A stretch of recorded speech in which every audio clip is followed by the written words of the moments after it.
Good evening and welcome to this edition of News Leader on 6. Today is Tuesday, January the 12th, 2021. I'm Andrew Todd. In tonight's news, controversy continues at the Tullahoma City Board meeting. There's now a way to reserve a spot for COVID-19 vaccinations, and Tennessee is the first state to receive a block grant for its Medicare TennCare program.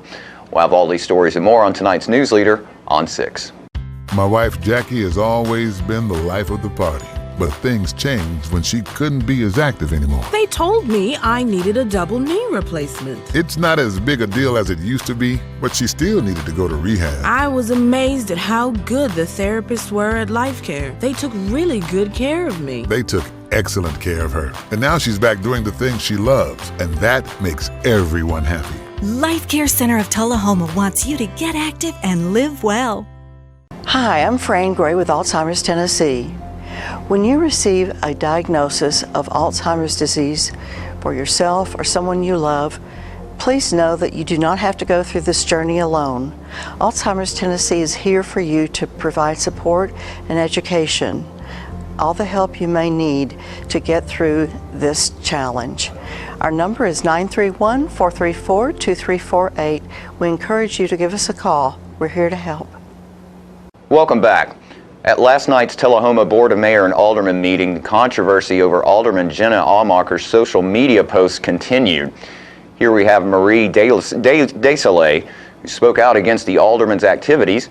Cecil Harden, former Tullahoma resident, spoke in favor of the alderman, and then Ms. Aumacher was given a chance to speak out for herself. It's been a long-standing practice of the board. We would like to extend an opportunity to any of our citizens to address the board for up to 2 minutes with any comments that they wish to make, or to comment further on the prepared statements that they have submitted.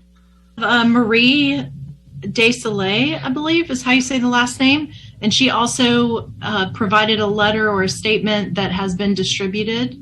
So we'll give her an additional 2 minutes to make any further comments. And I believe she's with us by phone.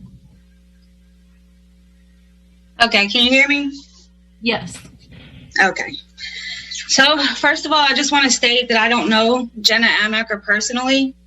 With that being said, I'm only judging the alderman's actions, social media posts, tweets, unethical and racist behavior.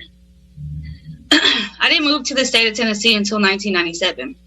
I've dealt with slight racism from time to time, but nothing like I've experienced when I moved to Tullahoma. I think with me being from Rhode Island is what opened my eyes just a little more to what was actually going on around me. I now know what it means to show prejudice and bigotry towards others and the actual meaning of the term being called racist. A few posts of Jenna's really had me in awe, regardless of whether she's joking or poking fun. As she says, as an alderman and now being a political figure, you kind of have to take a step back from those type of things. And with her claiming that she wants to move further in politics one day, she can't continue with these antics. Yes, Jenna was just recently shown on social media posing in front of a Confederate flag at a themed Christmas party. We've all seen it. And while appropriating her own cultural identity, she's denying the cultural identity of our Vice President-elect Kamala Harris on social media platform Facebook by stating that she isn't Black, but that Jenna herself can now identify as a Black woman. But this goes back further than those most recent Facebook posts. Since becoming alderman, Jenna has displayed nothing but unethical, uncivil, biased, and unethical and racial behavior. As a citizen of Tullahoma, it concerns me that our alderman shows such lack of empathy towards mental health, people of color, individuals who practice different religions. If you want to see and understand a perspective on social problems, you have to be respectful and show empathy as well. Empathy is the key to all injustice. I'm just glad that the city finally took a stand and shared on social media that they agreed with its constituents that what she did was controversial and did not represent the city of Tullahoma. She's upset with the mayor for his Facebook post claiming that it's censoring the public and that it should not have been posted on the city's public page. But she literally did this herself. We have your statement, and at this time, your 2 minutes have expired. Thank you. Ms. Moody, is there someone else who needs 2 minutes? Can you hear me now? Yes, we can. Please go ahead. Yes, my name is Cecil Harden.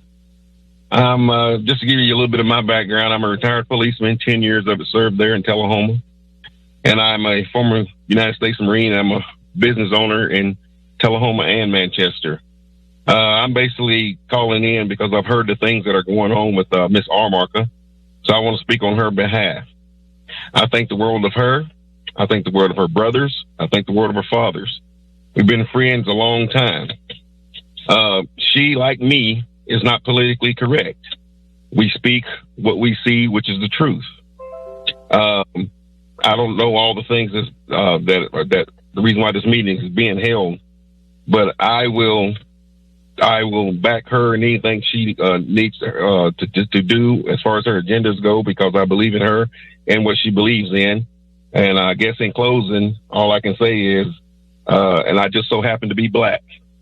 And the girl does not have a racist bone in her body, nor does her family.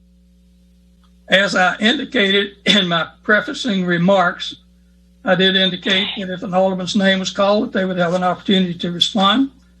Alderman Armarka, your name was certainly called. We extend to you that privilege to respond.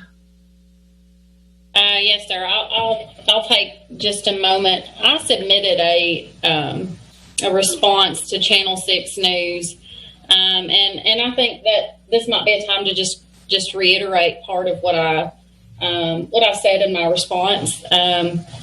Like Greg, I'm very consciously aware of the state of our nation right now, and I do think it is a time that, especially locally, we need to be more united. And to speak to the allegations against me from Ms. Desolate, she's right. She's never met me, and I think that it's hard to tell context from a snippet of a conversation or from a picture from obviously a satirical party and really understand what is going on. Deuteronomy 19, and the judges shall make diligent inquisition. You, the voters, Tullahoma City, you are the judges, and I fully expect that you will make diligent inquisition and that you will reach out to me and you will continue to get to know me, and you'll make that decision at the polls. As a constitutionalist, a patriot, and a proud Christian, my goal in the aftermath of all of this has been to humble myself, seek wise counsel, and pray. My prayers have been to understand all perspectives, not just my own, and to seek clarity on how to undo that which has been done. The misconceptions, the lies, the propaganda, the innocent people being used as weaponry against an imaginary villain. So as Psalm so eloquently bequests, deliver me not over until the will of mine enemies, for false witnesses have risen up against me, and such as breathe out cruelty. I think that if you knew me, if you had the opportunity to meet me, people who do truly know me know that I am in no way, shape, or form a racist. And I love everyone, and I encourage everyone to reach out to me. I'd love to buy you a cup of coffee, sit down and have a conversation, and you can get to know that I'm a giver. I'm a giver of time, of money, and a zealous advocate. Without investigating the merit of those claims, offering to speak with me to gain understanding, those are doing that which, we claim to need a diversity council to stop.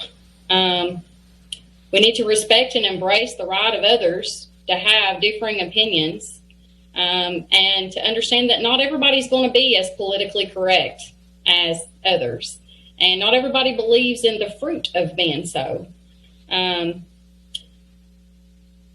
The very premise behind diversity and inclusion is to respect and embrace the right of people's ideas, values, and ideologies outside of your own. And that is exactly what I intend to do in this position as your alderman moving forward. I will encourage Ms. Desolates to reach out to me and to have that conversation that has been long overdue, and to meet me in person, and hope that we can get back to the city's business, and let's have a great 2021. All right. Thank you, Alderman Armarka. Mayor Ray Noaes read a letter sent to him by an alderman which was filing a formal complaint about how the last Board of Mayor and Aldermen went. I want to make you aware that after our last board meeting on December the 14th, that I had an email from one of our aldermen.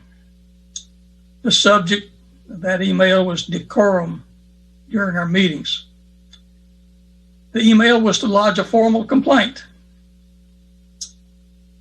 Well, in that the email was to lodge a formal complaint, I felt that it was appropriate to share it with the entire board. So let me read it as follows.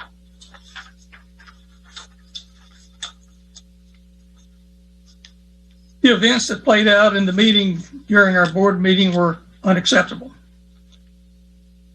As other members of the board do, I personally disagree with insensitive comments made by one of our aldermen, but I also take issue with divisive and inflammatory comments and accusations made by other members of the board on social media and during this meeting.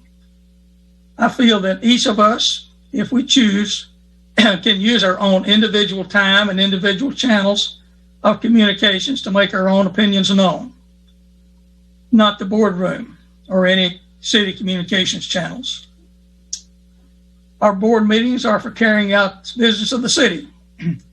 When we walk into these meeting rooms, our personal feelings and emotions must be checked at the door.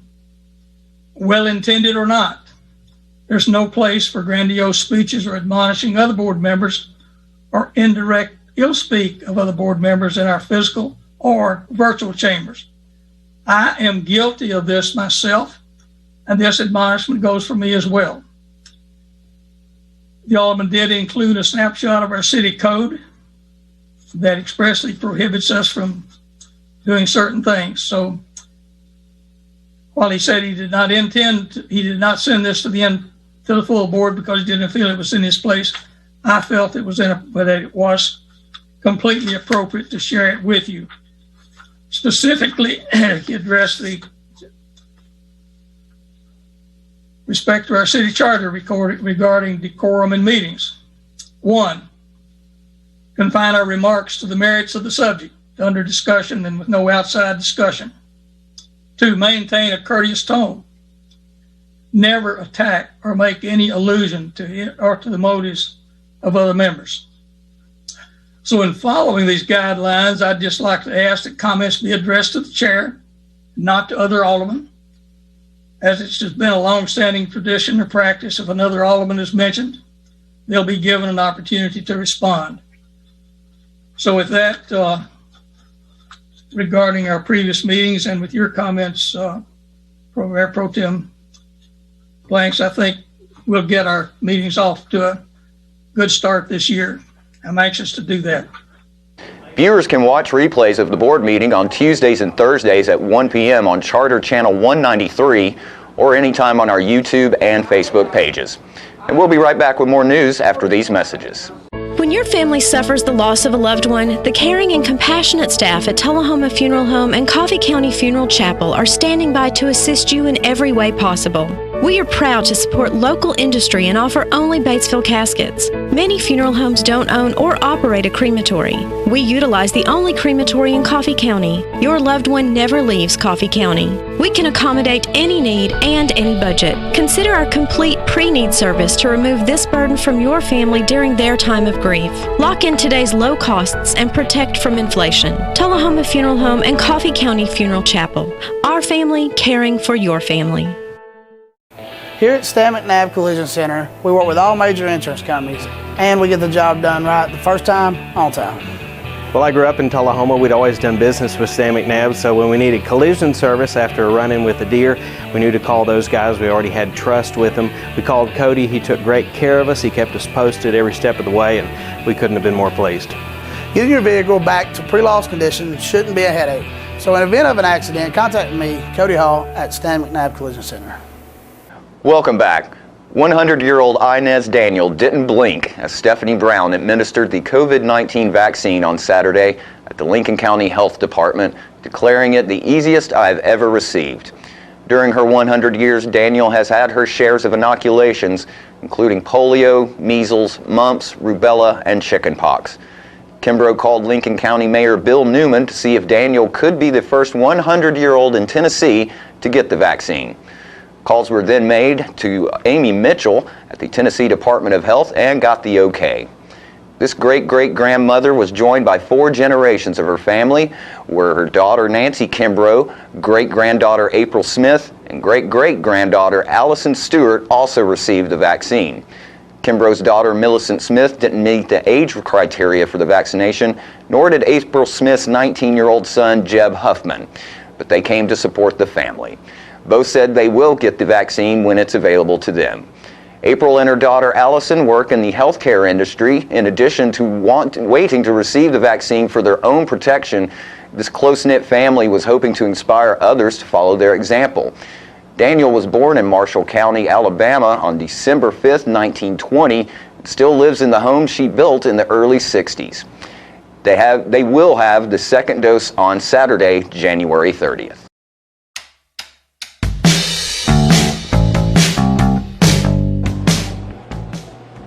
But she's been through like all the vaccines since 1920, and there's been a lot of them, and a lot of people have been spared to live a good long life because of it.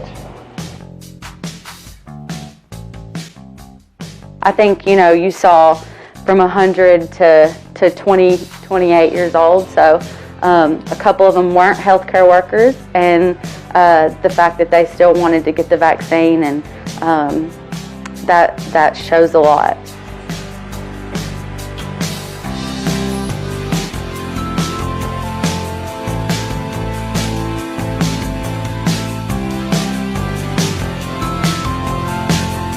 I think the Tennessee Department of Health has done a great job in the testing and trying to keep people safe.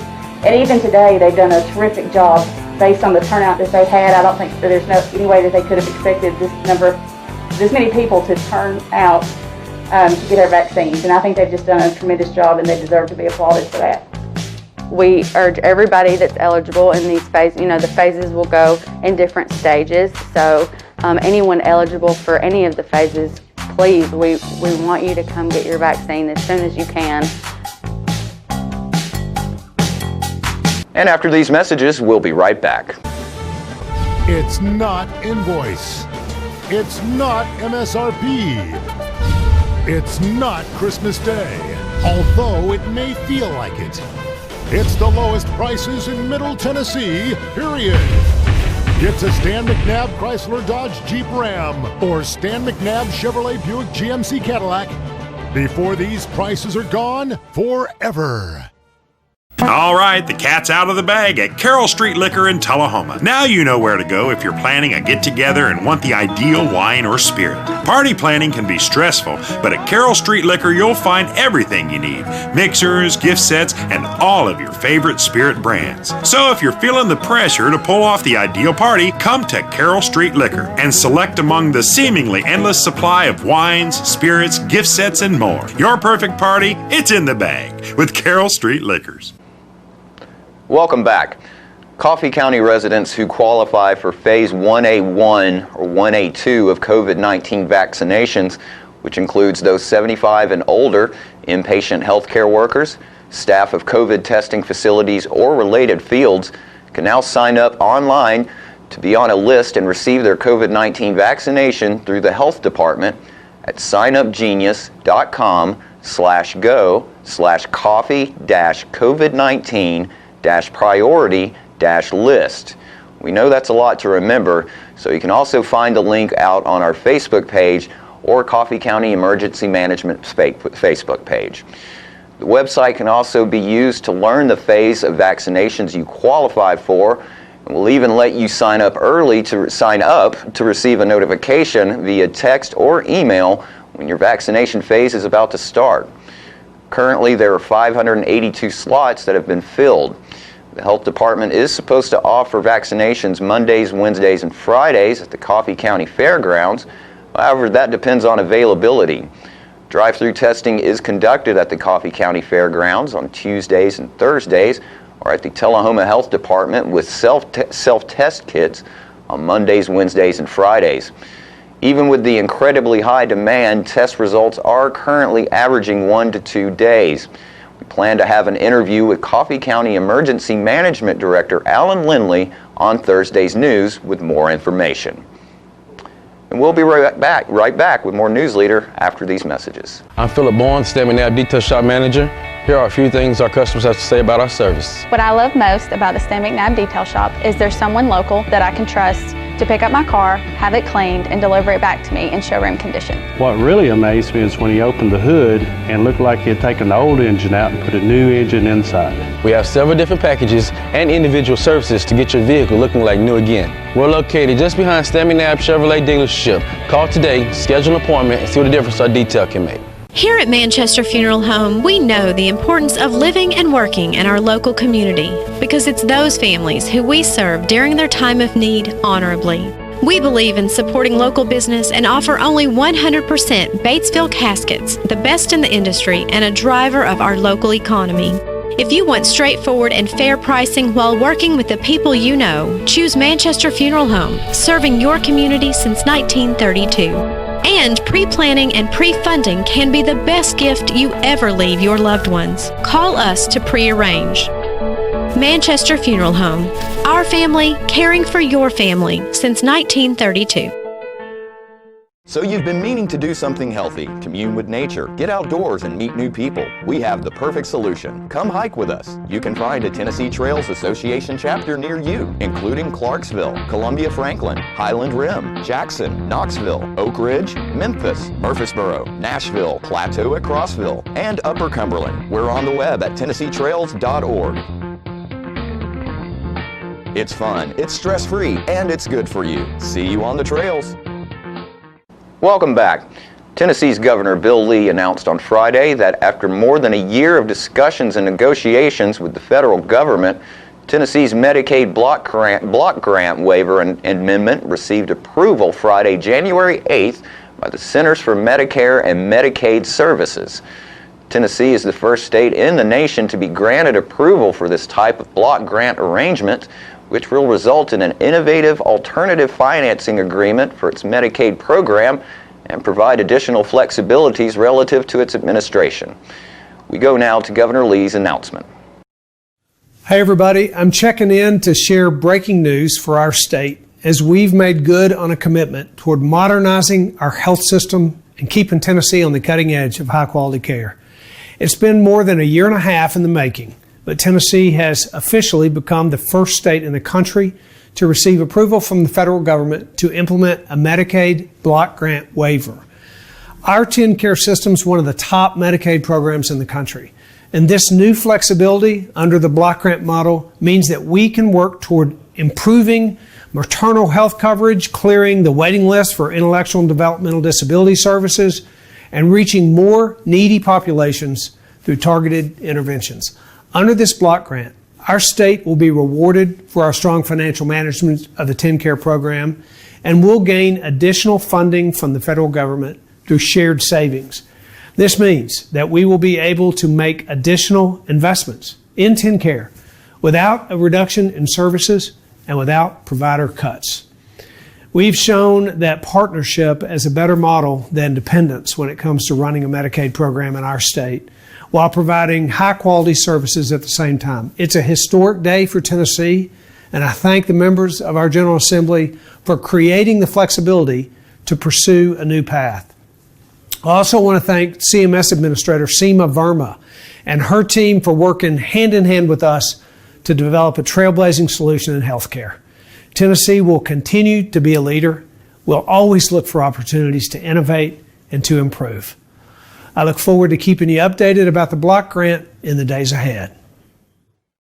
The negotiated agreement includes the major components and principles outlined in TennCare's original proposal to CMS, building upon Tennessee's history of effective management of its Medicaid program and providing opportunities for additional federal funding for the purpose of improving the health of TennCare members and communities throughout the state. TennCare is the state of Tennessee's Medicaid program, which provides health insurance to approximately 1.5 million low-income Tennesseans, including pregnant women, children, caretaker relatives of dependent children and older adults, and adults with disabilities.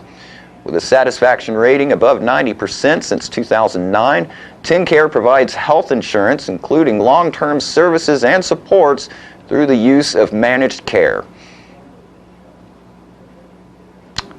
And don't forget to tune in to this week's Living Show tonight at 6:30 p.m., Thursday morning at 9 a.m., and Thursday, Friday, and Saturday evenings at 6:30 p.m. This week's guests include Cindy Kinney from the Good Samaritan in Tullahoma, and we'll have Jim and Inge Wood on to talk about their new album and perform some old-time music for us. All that and more on this week's Living. And stay with us, we'll have your weather forecast right after these messages. Ah, the glory days. Running to daylight on the gridiron, and chasing a ball with a mind of its own. Cheering the team to victory, and marching to the beat of your own drum. Memories that last a lifetime. But sometimes we're reminded of our glory days in ways we'd rather forget. Get back in the game. The rehab team at Life Care Center of Tullahoma is ready to help you live and play well. We're losing it, Doctor. Not on my shift. Quickly, brush. Roller. What a transformation. It's gotta be okay. Okay, nothing. At Paintworks of Tullahoma, we specialize in domestic emergencies with Martin Senior Paints. You can be the paint doctor too when you treat your home with Martin Senior interior and exterior finishes. Doctor, we've got another one. Got you covered. Paintworks of Tullahoma. Come see the paint doctor, Stat. My great-grandfather started it in 1900, and now it's 2020, which is 120 years. We still measure your feet, still try to help you find a good fit. We're just a good old-fashioned shoe store where we'll measure your feet, make sure you're in the right size, and help you find a comfortable shoe for men, women, and children. We're gonna fit your style. We're gonna make you smile. Service and quality at Clayton Shoe Store. We're gonna fit your style. Welcome back. We'll take a look at your weather forecast at this time, starting with your weather history on this date. Our record high was in 1916 at 72 degrees. The record low was in 1918 at negative 11 degrees. Average high for this day is 47 and the average low is 28. Clear for tonight with a low of 24. Sunny skies on Wednesday with a high of 49 and a low of 28, and sunshine continues through Thursday with a high of 53 and a low of 34. And that's our News Leader Report for this evening. We invite you to join us each Tuesday, Thursday, and Saturday evenings at 6, 8, and 10 p.m. for News Leader on 6. Stay safe and have a great evening.